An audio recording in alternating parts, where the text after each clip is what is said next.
Yeah. Welcome. Is that me, Tom, or is it you coming in? I think it might. Because I seen your face. You said welcome, and it was time. I definitely caught that. Hey, welcome back to the show, baby. Now it's time for some celebrity news. And you know what that means? We're welcoming our girl, Leah Henry, host of Leah's Lemonade, back into the mix. Yay! Leah, before you get into Leah. it, I got some things I want to say. I've been blessed in a unique situation, and realistically, I'm an untraditional TV host. Being in the business for over 20 years, I never just signed up to just do a job in any aspect of my career. You know, I want to use my job to guide and inspire. That's been the key to my peace and my family longevity. Now, before y'all dive into the lemonade stand, let me read y'all my Bible study notes from listening to Dr. Miles Monroe this Sunday. Could I do that real quick? Absolutely. Yes, sir, Ready. Pastor. All right. So he says, the poor man couldn't make a difference, not because he didn't have the answers, but because he wasn't in the position to influence. When you gain wealth, you gain attention from all. That's why you have to become rich in the soul first, because you will influence the nation. You aren't just born to make a living and do a job, but you are born to make a difference. What are you influencing? You know, like it or not, y'all, with success, it comes leadership, good or bad. That'll be on you. But it comes with the territory. You know, all races will follow. Kids will follow. The world will follow. The devil knows God better than any human on earth. So it's no coincidence when you make it. The devil is right there waiting too. Why you think successful people supposed to be the happiest people in the world because they conquer their dreams, their careers crash and burn at the end, you know?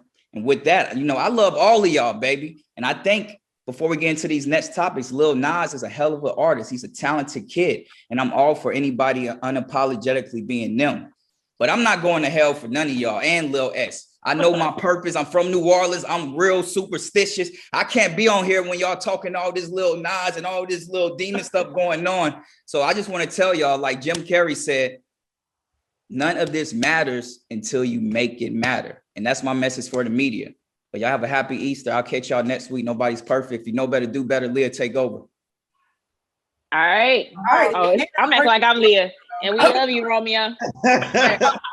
Okay, amen. Well, and listen, we need a word from the Lord once we get into this story. So apparently we are taking the Old Town Road to hell, according to the Lil Nas X. It is easily the biggest story of the weekend, and the release of his latest music video, Montero, Call Me By My Name, where he is seen in the music video kissing and giving the devil a lap dance. Well, it wasn't enough that the rapper then announced that he's releasing his very own Satan shoes. Only 666 pairs are being made, and it was reported yesterday that they've all sold out. Now, Nike has come out in a statement saying they have no relationship with the rapper and that they do not endorse the shoes, and it has been reported that Nike has opened a lawsuit against the shoe designer. Nas has, gotten a lot of backlash for the music video and the shoes, and even with the backlash, he still seems to stand by his latest decisions. He actually reshared a tweet on his Instagram stories that said Lil Nas's music video literally portrayed the fact that he isn't bothered with the idea of going to hell if that means that he gets to accept who he is and his sexuality. So I need to know what you all think about all of this.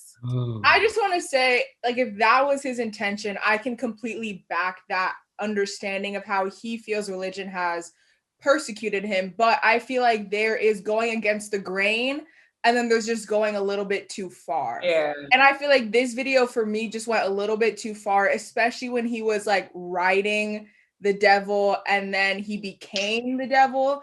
To me, that was a little bit like, okay, that was a lot. But I do, if that was his intention, I do understand where he came from. Yeah. And for me, it's like, okay, be yourself, be who you want to be. But at the end of the day, you do have influence. And, this was the same guy who released Old Town Road, and he had a lot of young people looking up to him and listening to him. So now my only thing was when you back it with a visual, your next visual is very satanic. it's giving off the wrong message. You can be yourself. You can love yourself. Me, I'm a bisexual woman, and I'm open with that. And I love being myself. But at the end of the day, I have to understand I do have influence. So there's just certain things I'm not going to put out. I'm not going to say or do. And I feel like he kind of just crossed the line. I can't support it at all. So let me ask this. Let me play the devil's advocate really quickly because, you know, Jazz and Anton, I know y'all are very open about your sexuality. And I think there's a conversation here, right, about the church. You know, African Americans have a deep rooted history with the church. And a lot of people who are in the LGBTQ plus community do not feel welcomed in churches. And so the conversation then becomes, I guess, the duality of being someone a part of this community and still being a Christian and how they blend, right? Because I think there are plenty of people who are LGBTQ who are Christians, but at the same time have felt like that same Christianity has judged them. So can you guys talk about like the duality there and how you feel? Because I think, you know, there's a real conversation under the theatrics and the music videos and the shoots. Well, to be honest, I really feel like he's hurting the cause by doing this. This plays into what so many people have to say, especially straight people, about anyone who is a part of the LGBTQ community, that you guys are all going to hell, that you guys are all just, you know, overly sexualized, and that the devil is a part of what you're doing. And he literally put it out in this visual to show everybody that, yeah, you're right, this is what we're a part of. I think that he missed the mark on so many levels. And I also think that he has to be careful with introducing people to the devil, right? And I think that's a large part in what Romeo was saying, was that this is not anything right now. I feel like we're going through a spiritual warfare in the world. And I think the last thing that anybody needs is to be introduced to a dark, demonic spirit or soul. And those things are very real. I'm hoping that he just did this for shock value, and he just, you know, did this as an artistic expression, and he actually doesn't worship the devil. But it's hard after you create this music video and then you go and sell some shoes that have a drop of blood in it, and you name them the Satan shoes, and they're 666. So I think that, like, you have to be careful what you're putting out there, because so many children were following him. And he's saying, well, yeah, you know, even in my Old Town song, I talk about, you know, drugs and lean and drugs, but it's so hidden that the kids didn't really know that. And so I didn't even notice it, to be honest. I didn't know that. I'm an adult. And so when you have these children that are following you, you're introducing them to something dark and demonic. Yeah. It's just sad. And it's his job as an artist to put out good and to help people and to do good. I believe that is our job as artists in creating our content. So this is just taking it way left, and it's really scary, to be honest. I hate to be the oddball. Look, I don't even know where to start. It's like I'm listening to what everybody's saying. I'm like, okay, I can start off like this, but I'm still not knowing how I want to start off. What I can say is I have not seen the full video. I've only seen clips of, you know, what people are posting.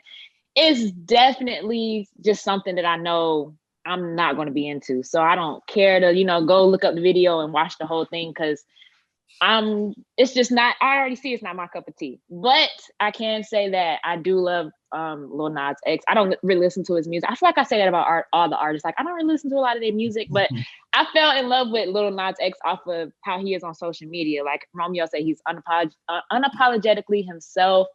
You know, I love that about him. But and I also feel like I'm not for cancel culture. So it's not like I'm gonna cancel him. And I feel like artists, you know, we make mistakes too. And this will probably be something in a couple years down here, like, you know, this is just how I was feeling that day. This is just how I wanted to express myself. And now I feel like it's a mistake. You know what I'm saying? Like, I feel like this is something probably in a couple years, he'll be like, yeah, that's not even something I want to talk about anymore. Like, that's not me anymore. So I feel like it's something that, you know, he'll definitely grow from, or, you know, I don't know. And it's not my job to interpret what he meant from the video. So that's why I'm like, I'm not even going to watch it, because I'm not going to understand what he was getting at. So that's just all I'm going to say. But I'm not for the video at all. Well, listen, On that note, we got to take a little quick break. But Leah is going to stay in the mix with us a little longer because I need everyone's opinion on these Chet Hanks White Boy Summer videos. Crazy as hell. I can't wait to talk about that. Lord Jesus help us. But y'all keep it locked in for more of the mix. We coming right back, y'all. We coming right back.